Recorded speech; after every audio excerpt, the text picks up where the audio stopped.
Bonjour à tous. Je vais vous parler aujourd'hui de Nix et NixOS, un peu le fonctionnement technique. Alors je m'excuse par avance, j'ai fait une insomnie cette nuit, j'ai pas dormi la nuit, du coup si je dois me reprendre ou quoi, ça peut arriver. Mais du coup voilà, on va voir un peu ce que c'est Nix, NixOS en fait, et surtout en s'intéressant pas tant du principe de comment l'utiliser, mais plutôt du principe de comment ça marche en fait techniquement. Qu'est-ce qui fait que c'est si différent des distributions classiques. Et comme ça, l'idée c'est parce qu'à première vue peut-être Nix, NixOS, bon, on voit des choses un peu de loin, ça paraît un peu des fois un peu magique, et là on va se rendre compte qu'en fait il y a des bases solides, c'est très fondé, et en fait ça se comprend bien. Hop, donc déjà, avant de parler de Nix, on va parler du système traditionnel, on va voir quel problème Nix vient chercher à répondre. Donc, dans un système traditionnel, par exemple Debian, ici ça peut être après n'importe quel autre système, on a une hiérarchie de fichiers qui est standardisée, voilà, système hiérarchie standard, et où on dit en gros, voilà, tous nos binaires, on va les avoir dans user bin. Voilà, nos librairies, elles vont être dans user lib. Après, la configuration dans /etc. Les autres paradigmes un peu classiques. Voilà. Donc ça marche. Ensuite, comment est-ce que du coup les binaires ils se lient aux librairies? Et derrière, voilà, c'est lié dynamiquement. Donc du coup là, on a par exemple le curl que j'ai pris un exemple, qui est lié à la libcurl. Donc du coup, on voit en effet que au niveau de userlib, ici on a bien libcurl.so.4 et qui est bien référencé ici libcurl.so.4. La libc aussi, elle est commune, et ainsi de suite. Et en fait, ce qu'on va se rendre compte, c'est que tous les paquets du système viennent liés sur les mêmes versions de chaque librairie qui sont présentes dans le userlib. Donc par exemple, là la libc, il y a aussi bash et OpenSSL, ils viennent se lier dessus. Peut-être que du coup OpenSSL lui aussi vient utiliser libSSL et libcrypto. Peut-être que curl, il vient aussi utiliser libcrypto et libSSL pour établir des connexions sécurisées sur Internet. Et donc tout vit dans ce même espace de namespace de fichiers.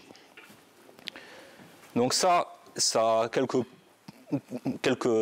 challenges, on va dire. Le premier, c'est l'état du système. Donc en fait, à chaque fois que vous venez installer un paquet, ou installer une librairie, une dépendance, ainsi de suite, ça vient modifier l'état complet de votre système, vu que c'est un espace partagé entre toutes les librairies, tous les binaires, ainsi de suite. Donc du coup, par exemple, on peut venir arriver dans des cas où on veut installer une version d'un paquet, et il nécessite des librairies qui sont dans des versions différentes d'autres paquets qui sont déjà installés. Alors du coup, comment est-ce qu'on va s'arranger? Après, on a aussi le cas où on peut avoir par exemple, la gestion des dépendances est un peu complexe, on peut avoir deux binaires qui dépendent d'une même librairie. Il y en a un qui dépend de la librairie, qui le require la librairie, et l'autre, c'est une dépendance optionnelle. Et du coup, on peut installer le package B qui a la dépendance dure sur le système, ça installe la librairie avec. Après, on a le package A qui a la dépendance optionnelle qu'on vient chercher à utiliser. La feature apportée par la librairie fonctionne, vu que la librairie est installée. Et ensuite, plus tard, on désinstalle le paquet B. La dépendance, vu qu'elle était optionnelle, vu qu'elle est plus requise par n'importe quel paquet, elle va supprimer, et notre paquet A, du coup, il perd une feature alors que ça marchait avant, quoi. On a le problème des versions des librairies, comme j'ai dit. Ça, c'est le plus gros problème. En fait, les distributions classiques, on va dire, une énorme partie de leur travail, c'est de venir créer un ensemble de paquets qui sont intercompatibles entre eux et qui utilisent des versions des librairies qui sont similaires entre tous. Donc du coup, ça c'est vraiment complexe parce que soit vous êtes dans un système type Debian avec des mises à jour régulières, donc tous les quelques mois par exemple, et donc du coup, on peut avoir par exemple la libc qui reste dans une version qui est assez stable pendant toute la majeure, parce que comme ça on peut venir faire des mises à jour un peu de nos paquets en interne, un peu incrémentales, et la base reste stable. Et après quand on passe à la majeure suivante, et du coup on met tout à jour, toute la base à jour, et dans ce cas, ça part sur des nouvelles versions, quoi. mais du coup, les paquets sont peut-être un peu en retard niveau version. Soit on peut avoir des distributions type, je sais pas, Arch Linux par exemple, qui sont en rolling release. Et du coup, le principe, c'est qu'ils viennent garantir qu'à un instant T, tous les paquets sont compatibles entre eux. Mais par contre, à l'instant T+1, vous ne pouvez pas mettre à jour seulement une partie des paquets. Il faut tout mettre à jour. Parce que sinon, si vous commencez à avoir des versions installées, des vieilles versions et que vous essayez d'installer les nouvelles, les librairies ne sont pas garanties d'être compatibles entre elles. Donc c'est un vrai problème que les distributions rencontrent, c'est une grosse partie de leur travail. Les déploiements aussi sont un peu complexes. Par exemple, si vous avez deux systèmes Debian, vous venez compiler une version de votre paquet sur le système A. Ça vous donne un binaire. Ce binaire, maintenant, vous venez le copier sur le système B, qui est Debian la même version. Est-ce que ça va marcher ou pas? Et bien en fait, ça dépend des librairies, encore une fois. Est-ce que les mêmes librairies qui étaient sur le système A, dont dépend le binaire, sont déjà installées ou pas sur le système B? Et si elles ne sont pas installées, ça risque de ne pas marcher. On a aussi le cas où votre système A, c'est un Debian, c'est votre système de développement, vous avez un Debian à jour, et votre système B, c'est un vieux Debian qui n'a pas été mis à jour, qui traîne dans un coin. Et pareil, comment vous copiez les binaires? Parce que les librairies, c'est sûr que ça ne va pas marcher. C'est sûr que vous allez avoir des versions plus récentes que celles qui sont présentes dans le serveur de production, par exemple, s'il n'est pas à jour. On peut aussi avoir des cas où d'un côté vous avez du Debian et de l'autre vous avez, je sais pas, un Rocky Linux, quoi. Et du coup vous prenez le binaire de Debian, vous avez envie de l'exécuter sur votre Rocky Linux, mais là c'est sûr les dépendances, il va y avoir des problèmes, quoi. Voilà, il y a un retour en arrière qui est assez complexe aussi, parce que votre système de paquets, votre gestionnaire de paquets, pardon, type APT par exemple, lui il va venir réaliser ses installations et ses mises à jour en écrasant les binaires, les librairies qui sont déjà sur votre système. Donc du coup, par exemple, si vous avez un crash au milieu de votre mise à jour, dans quel état est votre système? Ça peut être compliqué, peut-être qu'il y a la moitié des trucs à jour et l'autre qui n'est pas à jour. Par exemple aussi, voilà, si vous venez écraser, faire une mise à jour majeure, par exemple, de Debian vers une nouvelle release, tous les paquets sont tout à jour, toute la base, tout est à jour, et vous vous rendez compte que votre service que vous avez développé vous est cassé pour une raison quelconque, et bien c'est compliqué de se dire, ben non, je rollback, et comme ça, je récupère une version qui marche. Voilà. Et voilà, le support multi-utilisateur dans un même système est aussi un peu complexe, parce que, par exemple, vous ne pouvez pas permettre à un utilisateur, simple utilisateur, pas administrateur de la machine, de venir installer des paquets. Parce que, par exemple, s'il remplace libcrypto dans le système par sa version à lui, où il y a une vulnérabilité, et bien, il pawn aussi les services qui tournent des autres utilisateurs ou de l'administrateur sur le système. Donc voilà, globalement, ce qu'il faut retenir, c'est que ça marche, et il y a un énorme boulot qui est fait par les distributions pour faire en sorte que ça marche un peu tout le temps, mais voilà, il y a des points où c'est un peu sensible, et si on fait un peu des choses un peu poussées ou un peu complexes, ou alors que voilà, l'état du système peut drifter, voire ça peut casser votre système lors d'une mise à jour, par exemple. Donc maintenant, on peut se dire, ok, comment est-ce qu'on peut améliorer les choses en ayant cet état? Par exemple, déjà, on peut s'attaquer au problème de comment on peut avoir plusieurs versions de nos paquets en même temps. Parce que ça permettrait d'installer une nouvelle version, la tester. Si ça marche, tant mieux. Sinon, on a toujours l'ancienne version qui est déjà installée. On peut rollback facilement. Ça peut permettre de tester une version expérimentale aussi d'un paquet, par exemple. Donc on peut se dire déjà, en première idée, si on isolait les versions des paquets entre elles. Donc ça pourrait ressembler à quoi? Donc ça, c'est le système classique, comme c'est la slide d'avant, c'est la même.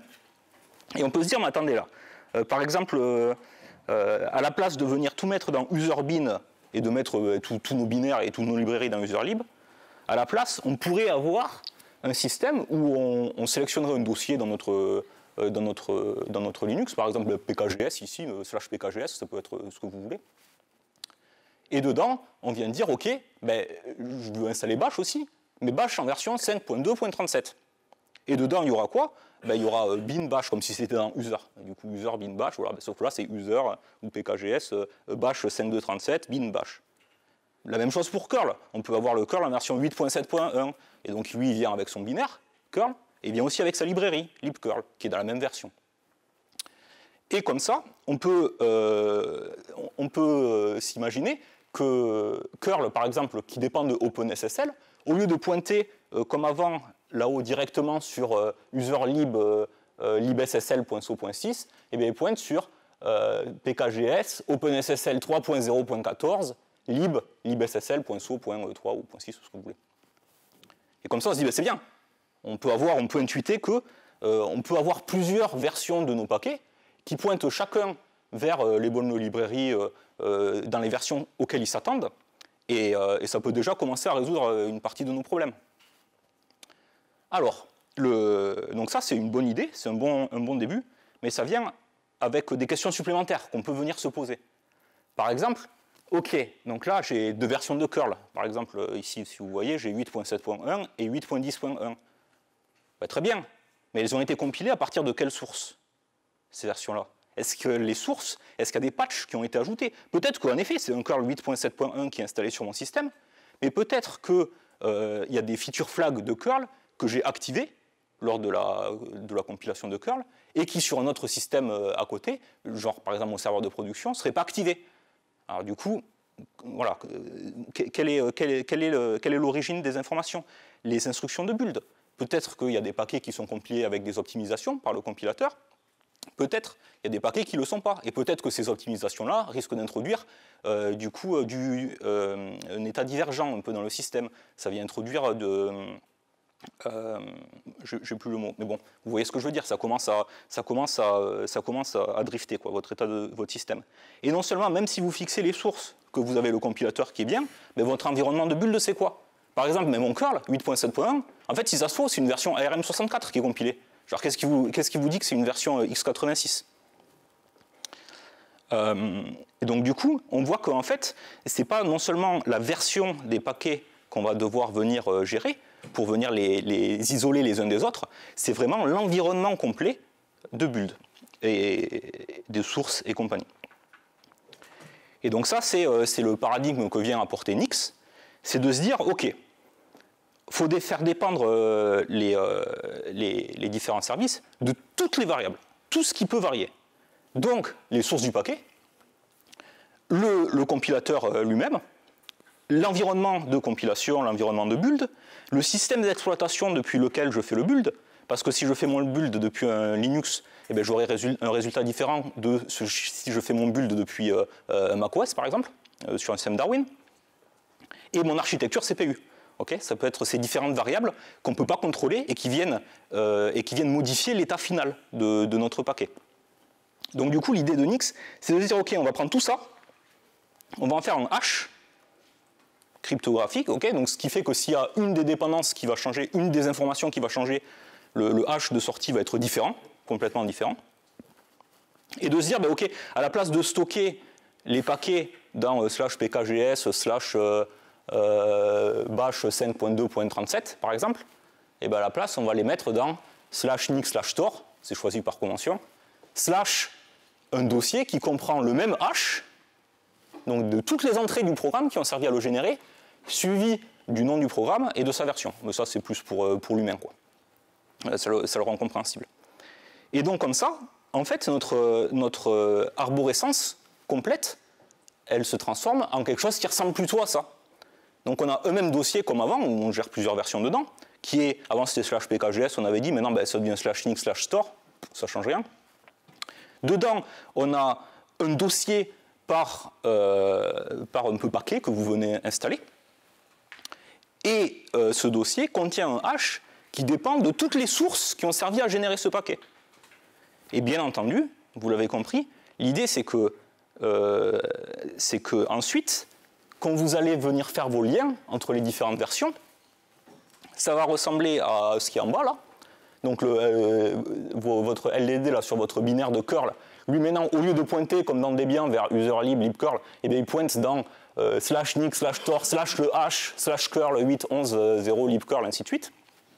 Okay, et si vous venez changer la manière dont curl va être compilé, vous venez rajouter un patch, vous venez changer une option de compilation, ainsi de suite, et bien ça va changer complètement le hash. Et donc libcurl, ça va pointer vers, il va falloir le faire pointer en tout cas vers la nouvelle version du hash.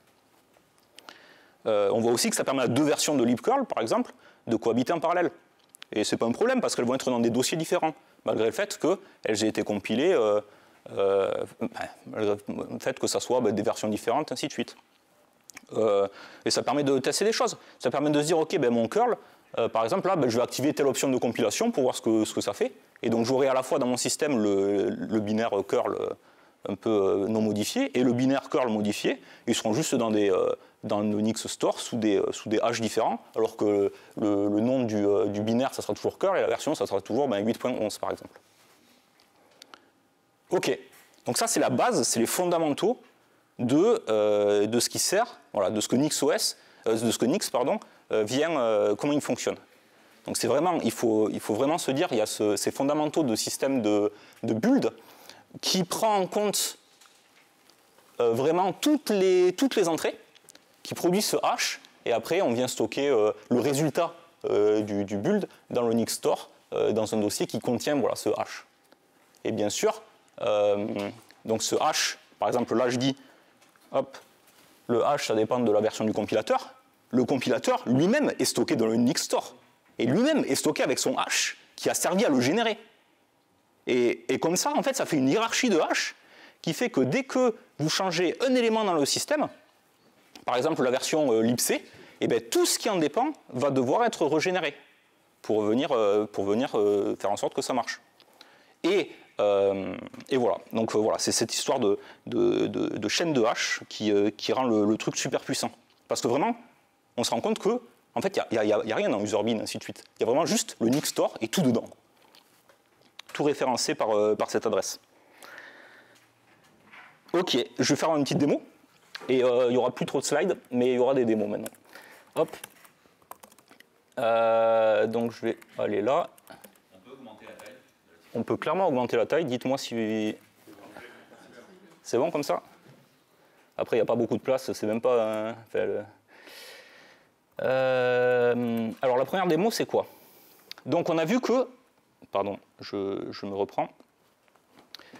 Il nous faut un système qui prend toutes ces entrées et qui puisse en générer le hash et ensuite puisse exécuter les informations de compilation pour générer la sortie. Donc ce système, là, eh ben, on va voir Nix qui vient le faire. Alors Nix, c'est quoi quand on parle de Nix? En fait, Nix, ça correspond à plein de choses. La première chose, c'est que c'est un langage, du coup, qui ressemble à ça. OK. Et où on va venir dire, ben, c'est bon, vous voyez, ça c'est bon. On va venir dire, ben, OK, il y a des entrées dans mon système. Ben, là, par exemple, il y a un truc qui s'appelle NixPKGS. On verra un peu ce que c'est après. Et après, on va construire une dérivation. Donc ici, c'est un cas de derivation. OK. Une dérivation, c'est quoi? Eh ben, c'est justement, on dit, OK, voici mes entrées. Construis-moi le hash de sortie qui correspond au hash de toutes les entrées. Et donc cette dérivation, elle a un nom, ici hello, elle a des sources, donc là le SRC. Alors on peut aller voir ce que c'est le SRC.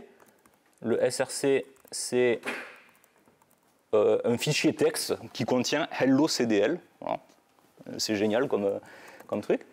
Et elle a une description, une phase, ben là ici une phase d'installation, parce qu'il n'y a pas grand chose à en compiler en toute honnêteté là, dans le fichier texte. Et donc là, notre phase d'installation, elle va dire quoi? C'est un peu les étapes à réaliser. Elle va nous dire, ben, tu crées le dossier $out qui va correspondre au hash complet qu'on avait vu, et tu copies le contenu des sources dedans. Donc les sources, on rappelle, c'est ce fichier texte qui s'appelle hello.txt et qui contient hello.cdl dedans. Hop, on essaye de voir ce que ça donne. Donc je vais peut-être ouvrir à côté, comme ça vous aurez les deux en même temps. Ouais, je peux clairement rezoomer. Nix, démo, et donc là j'ai mon petit readme. Donc déjà on peut dire OK. Mon clic molette ne marche pas, très bien. Nix instantiate hello.nix. Alors ce message de warning vous pouvez l'ignorer, on s'en fout pour l'instant. Donc là j'ai dit hello.nix, donc c'est ce script là sur le côté. Et ben je veux venir l'instancier. Alors du coup je vais venir en gros dire OK, Nix donne-moi, donc Nix la commande cette fois-ci, donc il y a le Nix le langage, Nix la commande voilà, qui vient exécuter les trucs. Et je lui dis ben, OK, prends-moi cette source et construis-moi voilà, l'arbre des dépendances, et ainsi de suite, et le hash, le final qu'il va falloir utiliser. Hop, Donc là, on peut l'afficher. Donc je prends la dérivation, le point DRV, c'est une dérivation, ça s'appelle en X, comme ça. Et je lui dis, OK, affiche-moi la dérivation. Et là, c'est là où on est, voilà, c'est zoomé. Et donc là, ça me dit, OK, pour générer mon paquet hello, là, sur le côté, il faut quoi? Alors déjà, il me faut un builder. Alors, ça va être bash, le builder, parce que ici, je vais venir mettre des commandes bash. Alors bash, vous remarquerez, encore une fois, tout est référencé dans le Nix Store, avec le H à chaque fois. C'est bash, mon builder. Alors, mon builder, il a des options. Mon système, c'est quoi l'état de mon système? Notamment, par exemple, ici, je suis sur un x86-64 Linux. Voilà, c'est tout ce qui peut varier, c'est toutes ces entrées-là, ça vient les mettre dans ce fichier. Et ça vient dire au final, OK, c'est quoi mes entrées? Alors du coup, j'ai bash qui va être en dépendance, et j'ai bash tout seul, il peut avoir des difficultés à fonctionner. On va lui mettre un environnement standard, de paquets standard, genre par exemple les core utils de Linux, par exemple, pour faire des opérations. Donc ça va être mes entrées. Hop là. Et ma sortie, c'est quoi? C'est une dérivation, elle s'appelle hello. Et elle va être située à cet endroit-là. OK? Et donc ça, c'est mon hash de sortie, qui est calculé à partir des hashes de toutes les entrées. Ce qui est intéressant de voir, si... Non, ça... Hop, hop, hop, on n'a rien vu. Hop. Oui, alors... Il faut que je réinstancie le bordel. Nix derivation show. Donc là, j'ai vidé mon cache parce que j'avais du cache de trucs déjà build. J'ai vidé le cache. Donc là, du coup, je refais mon Nix instantiate. Le hash du DRV reste le même parce que mes entrées n'ont pas changé. Donc je peux directement le réafficher. Ça me donne le chemin de sortie. Et ce chemin de sortie, il n'existe pas. OK? Je ne vous ai pas perdu? Parce que c'est le hash. Donc ce chemin Nix Store H hello, c'est ce H qui est à l'intérieur, c'est le H des entrées du programme. Mais là, pour l'instant, le programme, on ne l'a pas exécuté encore. On n'a rien compilé. On a juste dit à Nix, affiche-moi ce que tu ferais. Et là, il te dit, OK, vu toutes ces entrées-là, vu les dépendances, vu tout ça, moi, je calcule que le H que je viendrai devoir stocker le résultat du build, ça sera celui-là. Donc là, on est juste à l'étape, on a demandé à Nix, voilà, prépare-moi le truc, quoi. Hop là, maintenant on peut dire, très bien, montre-moi les dépendances nécessaires pour le build. Et là, on retrouve bash, comme on a dit. Le défaut builder, ça, c'est ce qui permet d'exécuter les instructions. Dans bash, il y a un peu de sucre par-dessus, quoi. L'environnement standard avec les core utils, des trucs comme ça. Et ce SRC là, c'est quoi ce SRC? On peut aller voir. SRC, hello.txt. Ah c'est notre fichier, hello.cdl, qui était dans le SRC qui était local. Là, je suis dans mon Chrome. En fait, du coup, Nix il se dit, attends, je vais devoir le stocker dans le Nix Store, parce que du coup, je vais avoir besoin de son hash à lui, pour venir générer le hash de ma dérivation hello, là, qui s'appelle. Très intéressant. Donc, il finit dans le Nix Store. Hop là. Et après, on peut dire, OK, j'ai tout vu, j'ai vu ce qui m'intéressait. Je peux venir construire cette dérivation. Et donc, maintenant, ça va prendre les instructions qu'on a vues avant dans l'espèce de JSON, là.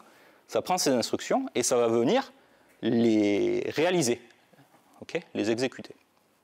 Ça va lancer le builder avec les bons paramètres pour construire un peu notre sortie. Et ça va le faire dans une sandbox. Parce qu'en fait, si je l'exécute dans le système, peut-être qu'il va y avoir des effets de bord. Peut-être que dans mon système, il y a déjà des librairies qui sont installées dans une version donnée, et donc mon GCC, lui, va faire l'appel à ces librairies dans mon système, ainsi de suite, ça va tout casser. Mon bash, peut-être si j'utilise le bash du système, je ne sais pas dans qu'est-ce qu'il va me fournir, quoi. Donc du coup, Nix il dit non, dès que je dois exécuter quelque chose, pour m'assurer que le hash de sortie correspond bien au hash de toutes les entrées, je fixe tout.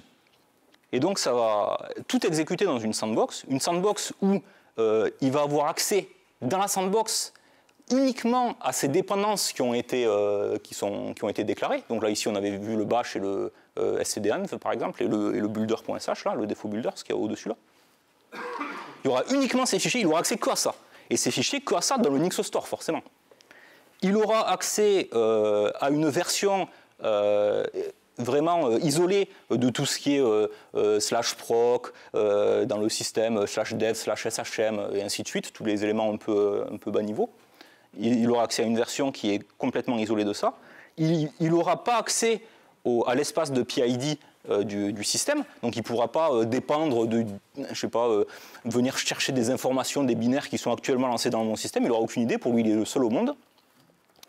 Il va avoir un accès réseau qui est restreint, donc il ne va pas pouvoir venir télécharger des trucs d'internet ou quoi, parce qu'encore une fois, tout doit être figé, parce que sinon, imagine, la version sur internet elle change, du coup notre hash de sortie il ne correspond plus à rien, quoi. Et voilà, et donc ça va venir tout exécuter dans ce sandbox complètement isolé. Et donc là on dit, ok, exécute-le moi. Hop, qu'est-ce qu'il fait? On dézoome un peu, peut-être. Ça va devenir petit, c'est lisible encore. Je vais dézoomer beaucoup, mais c'est juste pour vous montrer en gros l'idée. Okay. Ici il dit, ok, j'ai plein de dépendances à télécharger d'internet, parce que c'est plein de trucs que je n'ai pas sur mon système. Et au lieu de les compiler localement, alors je pourrais dire à Nix, non, compile-moi tout localement. J'ai envie que mon bash il soit compilé dans mon système. J'ai envie que mon bash il dépende de GCC pour le compiler. J'ai envie que mon GCC il soit compilé aussi dans mon système, et ainsi de suite. Mais ça serait un peu lourd. Du coup, en fait, il y a un cache binaire qui existe. Et du coup, on va venir pouvoir télécharger ces paquets. Si on les a, bien sûr, si on n'a pas voulu appliquer nos patchs à nous dessus ou quoi, ils sont dans ce cache binaire en version un peu standard. Et donc, tant qu'on reste dans des confs standards, on peut les télécharger. Après, ça va venir les extraire dans notre Nix Store. On peut rezoomer un peu. Hop là. Vous voyez là, copying path, /nix, /store, / les binutiles, je sais pas, voilà, qui sont téléchargés de cache.nixos.org, qui est notre cache binaire. Hop là. Après, ça va venir dire, ok, je build hello. Donc, je l'unpack. Alors là, il n'y a pas grand-chose à unpack. Le seul truc qui a unpack, c'est cette source là, ce fichier hello.cdl qui est dans la source hello.txt là. Lui, il va falloir le copier dans le Nix Store. Donc du coup, ok, on copie dans le Nix Store. Il sera à tel endroit. Source root ISRC, patch phase. Donc là, si on veut, on peut appliquer des patchs custom à nous, à ces sources-là. Alors, pas de patch appliqué. Après, les auto-tools, le GNU config, ça je passe. Configure phase. Il n'y a rien à configurer, on n'est pas sur par exemple, du C où il y aurait eu toute une étape de configure, ainsi de suite. Build phase, il n'y a rien à build.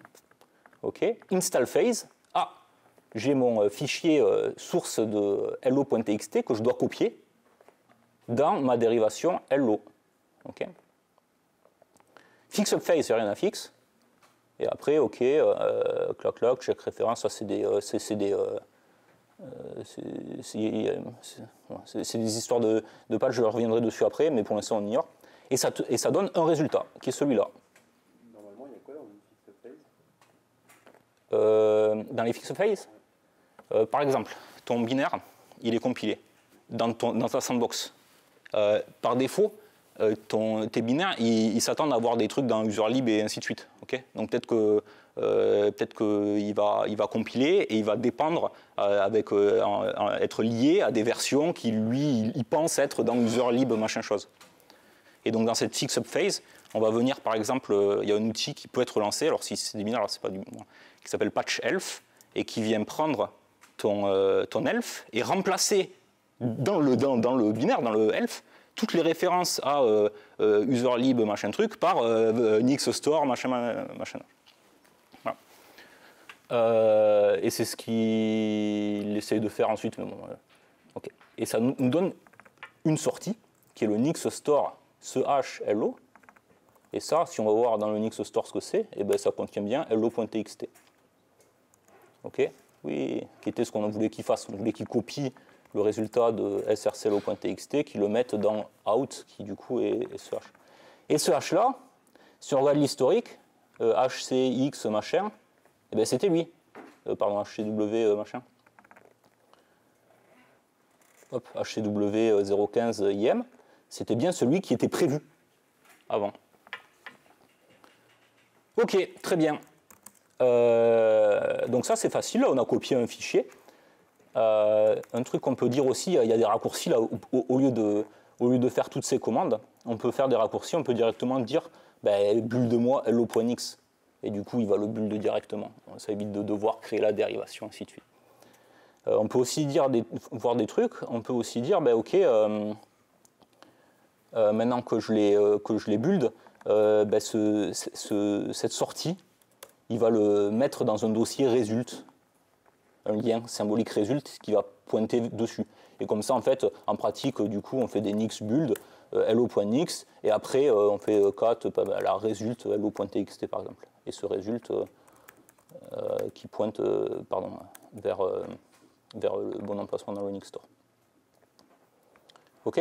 Et là, on peut dire, OK, du coup, ce résultat, là, on a dit, c'est notre hello. On peut dire, OK, affiche-moi toutes ces dépendances. Donc là, ce hello, si je venais à le copier sur un autre système, qu'est-ce qu'il faudrait que je copie avec? Quelle dépendance il a? Là, il n'a rien, enfin, il a lui-même en dépendance, parce que c'est juste un fichier texte, facile. OK. Très bien. Est-ce qu'il y a des questions jusque-là? Oui. Alors, peut-être qu'il est un peu tôt, mais j'ai du mal à comprendre tous les prédicats que tu as présentés sur les avantages de NixOS par rapport aux autres distributions. Typiquement, avoir plusieurs versions dans un OS, c'est déjà dispo dans Debian. Tester des nouvelles options de build, tu peux déjà le faire. Faire un backup, si jamais tu as des problèmes de paquet, tu peux faire des snapshots BTRFS. J'ai l'impression que c'est une solution qui fonctionne bien à une époque où il n'y avait pas tout ça. Mais de nos jours, avec tout ce qui est déjà dispo de faire, j'ai du mal à voir l'intérêt de ça par rapport à tout ce qui est disponible au niveau roadmap, au niveau compilation, au niveau d'avoir plusieurs versions d'un paquet sur ton système, au niveau de faire des essais. Voilà. Je vais continuer la présentation et on en rediscutera à la fin, tu verras. Il y a des trucs sympas qu'on peut faire que ce paradigme permet de faire. Mais en effet, il y a plein, mais par exemple, on peut se dire, OK, on veut isoler nos paquets entre eux, par exemple, on peut aussi faire des conteneurs et comme ça, ils sont isolés entre eux. Tu vois. Il y a plein de trucs qui sont faisables. Des binaires statiques, on peut, enfin, il y a plein de trucs. Nix, ça a quand même sa place, malgré tout ça, on verra.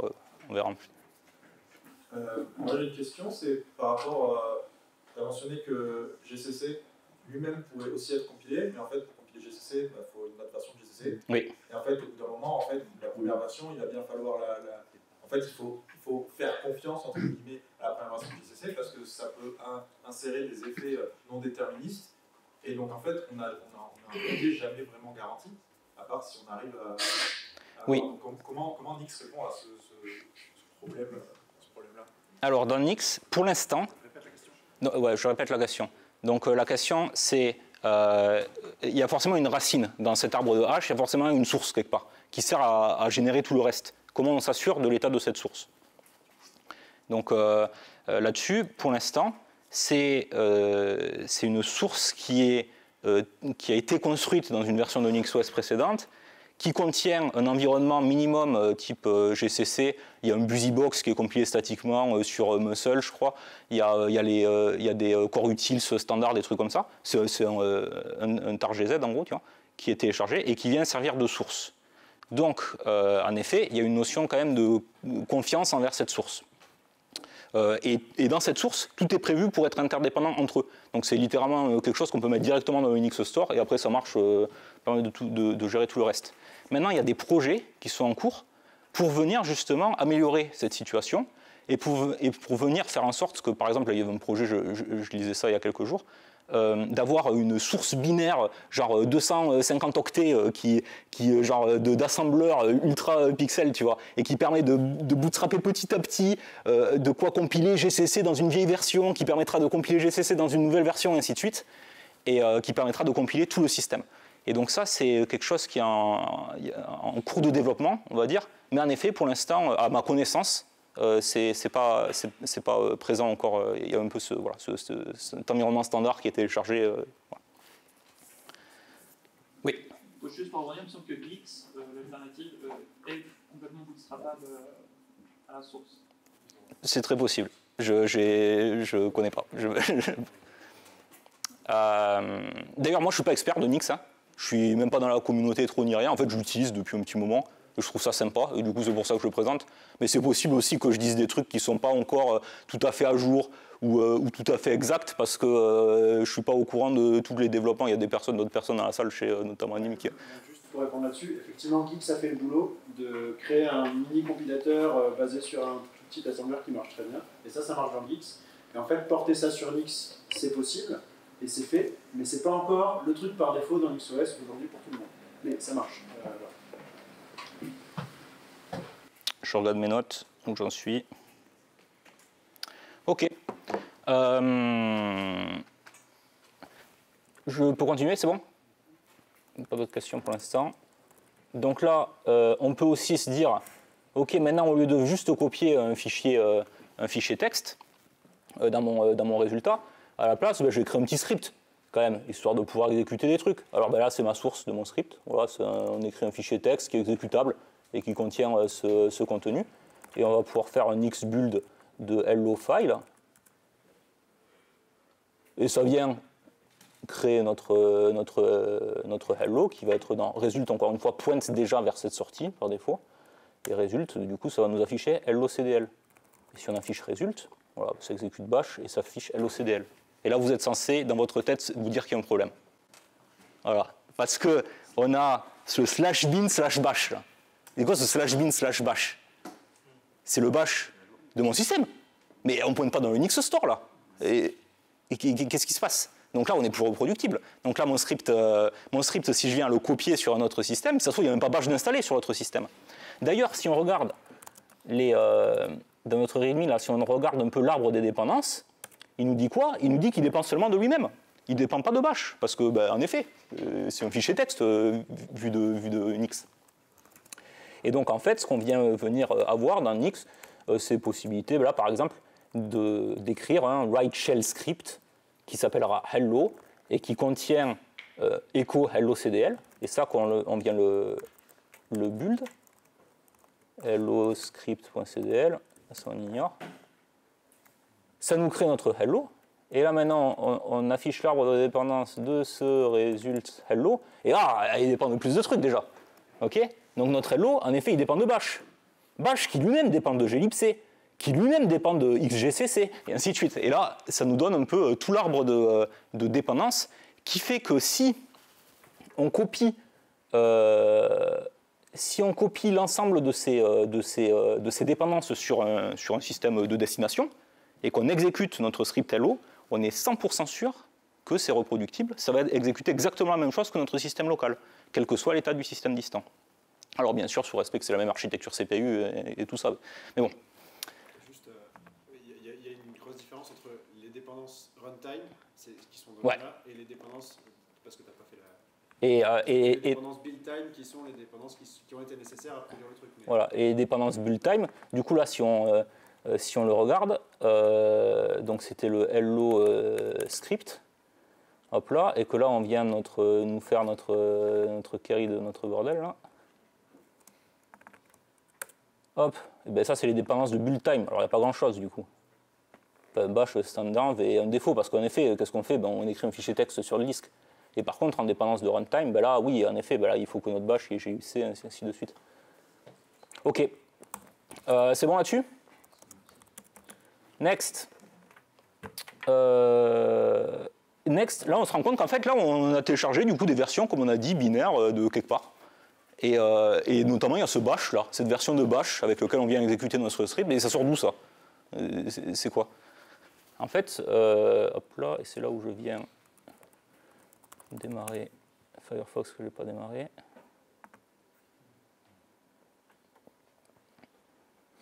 Si ça veut bien charger. Ça va venir. Hop. En fait, ces paquets là, au lieu de vouloir se dire, ok, maintenant j'ai envie au lieu de compiler des petits, scripts là, Hello World, j'ai envie maintenant de compiler genre Firefox quoi. Et ben on n'a pas envie de devoir se taper et d'écrire le script à la main. Alors du coup, il y a une collection de paquets qui existent, de gens qui ont déjà écrit les choses pour nous, en fait, qu'on peut utiliser directement. Et donc ça veut ce qu'on appelle le nixpkgs. Donc c'est un repo GitHub sur lequel dedans, si vous allez dans... alors j'ai une version clonée là localement. Nix PKGS, et dedans vous allez dans PKGS par exemple. Pas plus gros, putain. Donc dans PKGS, et là par exemple, j'ai envie d'exécuter btop sur mon système. Hop, btop, il a déjà été packagé. Et donc du coup, si on va voir sa définition, et il a tout un système d'entrées, pareil, on avait dit, c'est des entrées. Le MK Derivation, on le retrouve, alors on vient construire quelque chose, mais cette fois-ci, c'est un peu plus complexe, forcément. Alors c'est btop, en telle version, on vient récupérer les sources de GitHub, ici, les sources qu'on a récupérées, donc là, vous allez dire, ouais, mais du coup, ça fait des accès réseau. Oui, mais on a ce hash des sources qui lui est fixe, qui nous assure l'état de notre build. Donc, nickel, on vient de la récupérer de ce repos, avec le nom de paquet, ça sera btop, ici, telle version. On vient le compiler, alors du coup, pour le compiler, lui, il faut cmake. Optionnellement, il y a support pour CUDA, alors si on a le support de CUDA activé, on peut venir ajouter ses dépendances. Il a besoin de tel install flag. Après l'installation, il y a les remove reference, donc là, c'est pareil, c'est pour nettoyer les références à des systèmes classiques de user lib, user bin, ainsi de suite. Ça vient tout nettoyer. Il y a le patch elf là, dont on parlait avant qui va venir rentrer en jeu aussi. Hop là. Et après aussi, il y a une notion de test. On va pouvoir exécuter des tests pour vérifier que ça s'est bien passé la partie compilation. Et ça, c'est des méta. C'est pour ensuite qu'on le publie. Ça permet d'avoir des informations, de dire OK, c'est quoi btop, voilà, monitor of resources. Donc ça ressemble à ça, en version un peu plus complexe. Et donc là, ce qu'on peut voir, c'est que des paquets comme ça, si on regarde dans PKG, j'y suis déjà dedans, en fait, il y en a plein, quoi.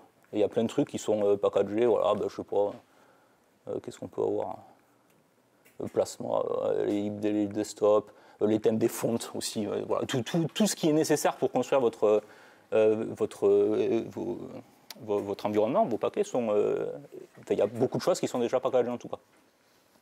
D'ailleurs, on le disait hier, ça serait Nix une des distributions où il y a le plus de paquets qui sont déjà pré-packagés. Et ça vient d'une chose, c'est que c'est très simple de packager des nouveaux services, des nouvelles applications. En fait, il suffit d'ouvrir une pull request sur GitHub et du coup, la pull request sera revue par la communauté et si elle est acceptée, bam, c'est bon, vous avez contribué votre paquet. Et la définition d'un paquet, donc là on a vu que c'était quand même le btop, bon, voilà. Moi je vais vous montrer un paquet là que j'utilise là, qu'il faut que je publie d'ailleurs, que j'ai pas envoyé là, VSP router, je l'ai agrandi. Et donc ça ressemble à ça. C'est un petit projet en Rust que j'ai trouvé sur internet, alors c'est pas du tout de moi que j'ai trouvé, mais qui est pas présent dans les repos. Et donc j'ai écrit, donc voilà, c'est un build Rust package cette fois-ci. Et donc ça vient faire des trucs automatiquement avec Cargo et tout comme ça. Voilà. Ça vient de GitHub, ça a tel hash, les sources, les dépendances Cargo et tout ont tel hash, et voilà, et c'est tout. Et donc si j'exécute ça, bam, j'ai mon paquet qui va être téléchargé, qui va être compilé comme il faut, de manière reproductible et qui va être disponible sur mon système. Donc c'est très facile de venir contribuer comme ça des projets dans le Nix PKGS.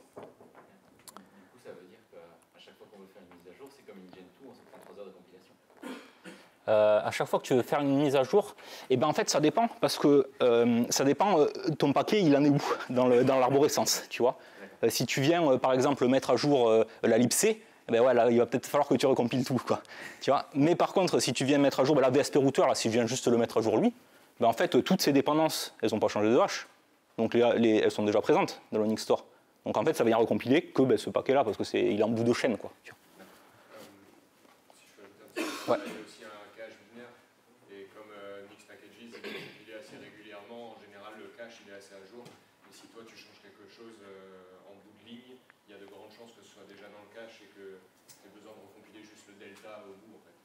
Et c'est ce qu'on a vu. Tu sais, j'avais dit, là, il télécharge bash et tout du cache. Et en fait, c'est parce que c'est déjà là, tu vois, je n'ai pas besoin de recompiler bash pour exécuter mon script bash parce que j'utilise une version qui est déjà standard et qui est dans un... Oui. Et du coup, à chaque fois que tu as une CVE dans l'USSN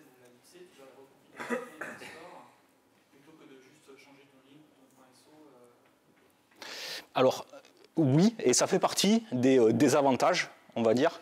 Mais de notre côté, ça t'assure ton état. C'est-à-dire que, oui, tu dois recompiler pas mal de choses, mais de notre côté, tu es sûr que,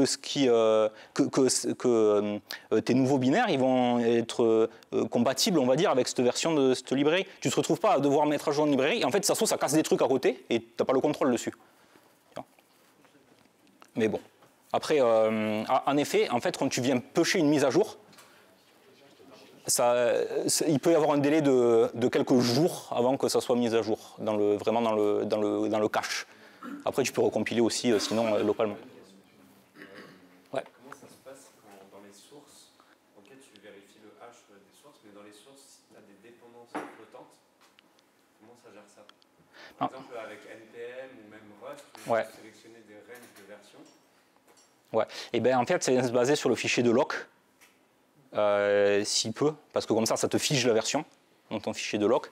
Et après, de notre côté, sinon, par exemple, dans Python, PyPy et ainsi de suite, tu as aussi beaucoup de ces paquets-là qui sont packagés dans Nix. Et en fait, tu viens résoudre ces dépendances via Nix au lieu de le résoudre via NPM ou via ce que tu veux. Ouais, c'est de spécifier en dur les versions. Alors, et tu peux le faire via du Nix, via du code de Nix, tu vois, au lieu de le faire via ton système de build. Après, si tu veux vraiment, par exemple la sandbox, tu peux la désactiver, mais dans ce cas, après, tu ne contrôles plus rien. D'autres questions?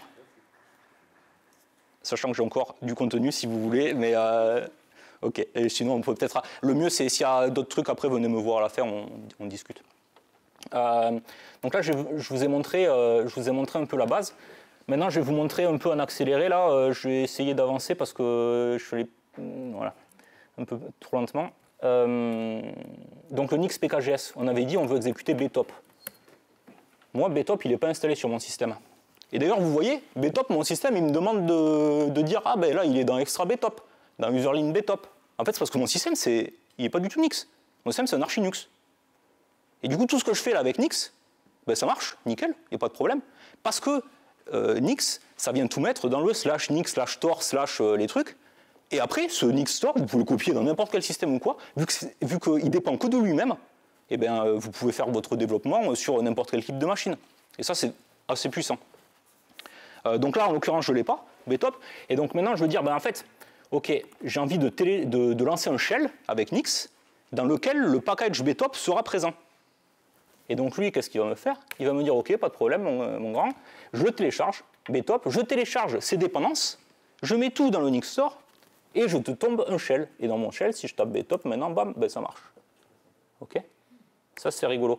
Et c'est rigolo. Et maintenant, si je viens vouloir me dire, ok, j'en ai plus besoin de btop, ben là, il traîne dans mon Nix store, quelque part. Ok? Et donc là, on peut dire, ben, ok, en fait, Nix garbage collect tout ce qui est dans le Nix store et dont rien ne dépend plus de ça. Et donc là, mon shell, je l'ai quitté, il n'y a plus rien qui dépend de btop. Et donc du coup, il va pouvoir le garbage collect. Et puis après, il va checker aussi, est-ce que je peux garbage collect Nix bash interactive 5.2 P37? Peut-être que oui, dans ce cas, voilà. Il vient de nettoyer tout l'état. Et on peut l'exécuter. Et du coup, il vient nettoyer, ça c'était mes tests d'avant avec bash. Et dedans, il y a btop quelque part qui va être supprimé. Et là, j'ai 300 mégas qui sont partis du coup. L'autre truc à noter, c'est que là, en faisant ça, je suis user sur ma machine.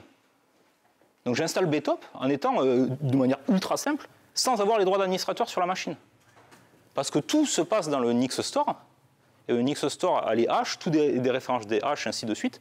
Donc on ne peut pas venir casser l'état d'applications ou de services qui sont lancés par d'autres personnes, d'autres utilisateurs dans mon système, voire root, parce que si je venais à vouloir installer une version malveillante de libSSL, eh ben, elle aurait un hash différent, et du coup, les autres applications légitimes, elles dépendraient toujours du bon hash, et donc du coup, il n'y a pas de problème là, par rapport à ça. Oui. Tu disais que ça va dans /nix, c'est ça, sur le système? Ça va dans /nix. C'est mode 777? Alors, justement, de notre côté, c'est un peu dangereux, parce que si on vient pouvoir écrire ce qu'on veut dans le Nix store, là, en tant qu'user, comment ça se passe?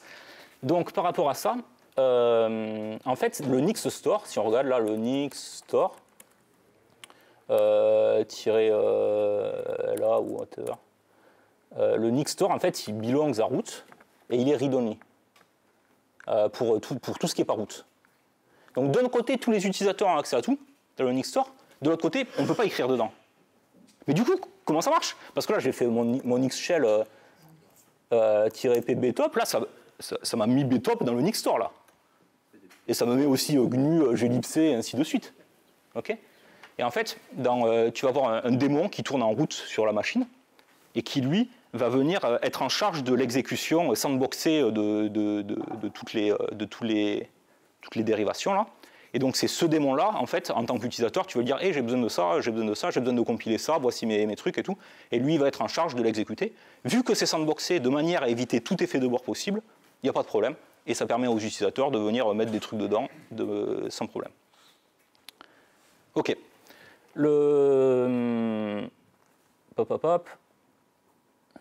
Là, quand je fais mon Nix, en vrai, OK. Je vais vous faire un deal. Il est midi 25.